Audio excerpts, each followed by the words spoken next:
ओम नमः शिवाय। नमस्कार भक्त जनों, आप सभी का स्वागत है आपके अपने चैनल सनातन धर्म में। चैनल को सब्सक्राइब करना ना भूलें।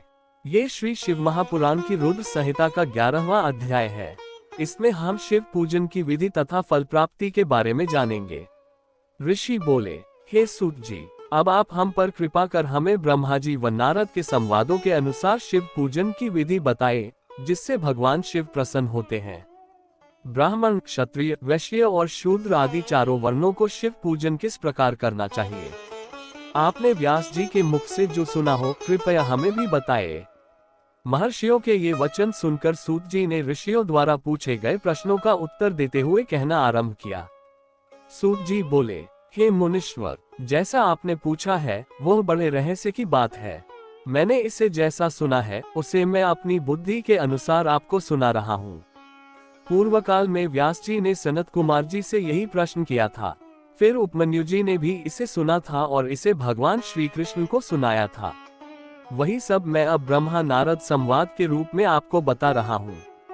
ब्रह्मा जी ने कहा, भगवान शिव की भक्ति सुखमय, निर्मल एवं सनातन रूप है तथा समस्त मनोवांछित फलों को देने वाली है। ये दरिद्रता, रोग, दुख तथा शत्रु द्वारा दी गई पीड़ा का नाश करने वाली है। जब तक मनुष्य भगवान शिव का पूजन नहीं करता और उनकी शरण में नहीं जाता, तब तक ही उसे दरिद्रता, दुख, रोग और शत्रुजनित पीड़ा, ये चारों प्रकार के पाप दुखी करते हैं। भगवान शिव की पूजा करते ही ये दुख समाप्त हो जाते हैं और अक्षय सुखों की प्राप्ति होती है। वह सभी भोगों को प्राप्त कर अंत में मोक्ष प्राप्त करता है। शिव जी का पूजन करने वालों को धन, संतान और सुख की प्राप्ति होती है। ब्राह्मण, क्षत्रिय, वैश्य और शूद्रों को सभी कामनाओं तथा प्रयोजनों की सिद्धि के लिए विधि अनुसार पूजा उपासना करनी चाहिए। ब्रह्म मुहूर्त में उठकर गुरु तथा शिव का स्मरण करके तीर्थों का चिंतन एवं भगवान विष्णु का ध्यान करें। फिर मेरा स्मरण चिंतन करके स्तोत्र पाठ पूर्वक शंकर जी का विधि पूर्वक नाम लें। तत्पश्चात उठकर शौच क्रिया करने के लिए दक्षिण दिशा में जाएं तथा मलमूत्र त्याग करें। ब्राह्मण गुदा की शुद्धि के लिए उसमें 5 बार शुद्ध मिट्टी का लेप करें और धोएं। क्षत्रिय 4 बार, वैश्य 3 बार और शूद्र 2 बार यही क्रम करें। तत्पश्चात बाएं हाथ में 10 बार और दोनों हाथों में 7 बार मिट्टी लगाकर धोएं। प्रत्येक पैर में 3-3 बार मिट्टी लगाएं। स्त्रियों को भी इसी प्रकार क्रम करते हुए शुद्ध मिट्टी से हाथ पैर धोने चाहिए। ब्राह्मण को 12 अंगुल, क्षत्रिय को 11, वैश्य को 10 और शूद्र को 9 अंगुल की दातुन करनी चाहिए। षष्ठी, अमावस्या, नवमी, व्रत के दिन, सूर्यास्त के समय, रविवार और श्राद्ध के दिन दातुन न करें।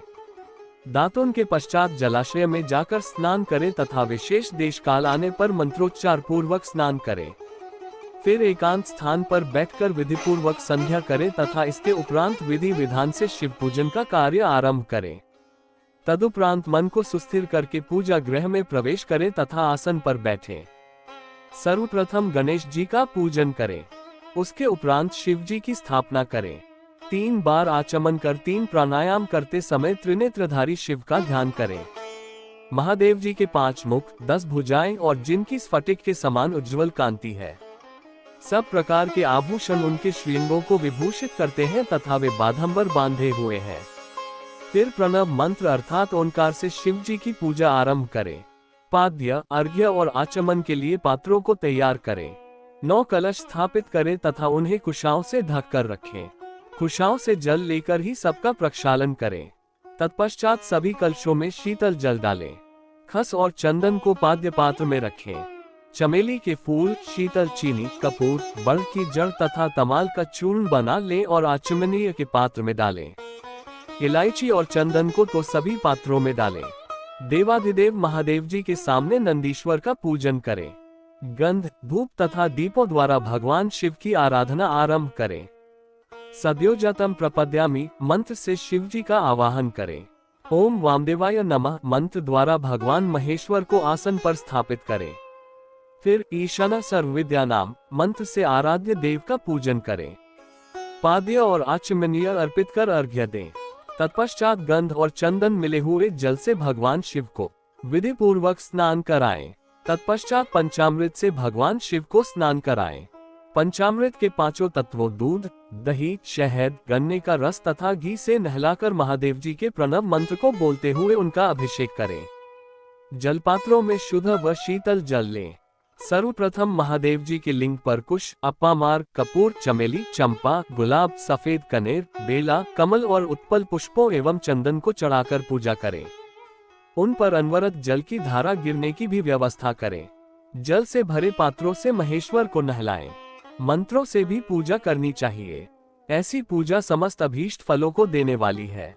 पावमान मंत्र, रुद्र मंत्र, नीलरुद्र मंत्र, पुरुष सूक्त, श्री सूक्त अथवा शीर्ष मंत्र, शांति मंत्र, भारुंड मंत्र, स्थंतरसाम, मृत्युंजय मंत्र एवं पंचाक्षर मंत्रों से पूजन करें।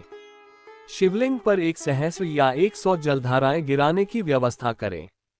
स्फटिक के समान निर्मल, अविनाशी, सर्वलोकमय परमदेव जो आरंभ और अंत से हीन तथा रोगियों के औषधि के समान है, जिन्हें शिव के नाम से पहचाना जाता है एवं जो शिवलिंग के रूप में विख्यात हैं, उन भगवान शिव के मस्तक पर धूप, दीप, नैवेद्य और तांबूल आदि मंत्रों द्वारा अर्पित करें। अर्घ्य देकर भगवान शिव के चरणों में फूल अर्पित करें।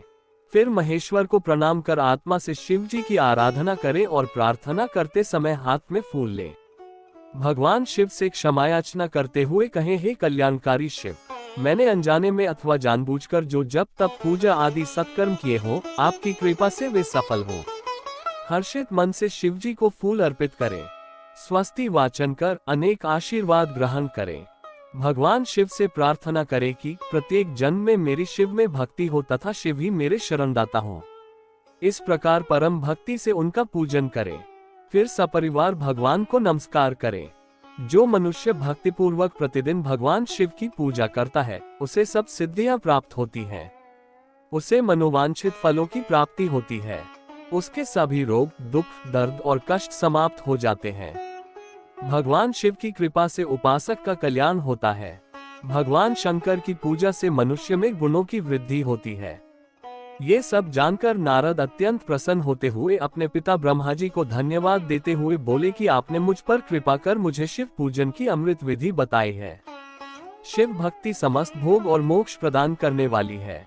11वां अध्याय यहाँ पूर्ण होता है। अगले वीडियो में हम 12वें अध्याय का श्रवण करेंगे, जिसमें हम देवताओं को उपदेश देने के बारे में जानेंगे। तो देखना ना भूलें। हर हर महादेव।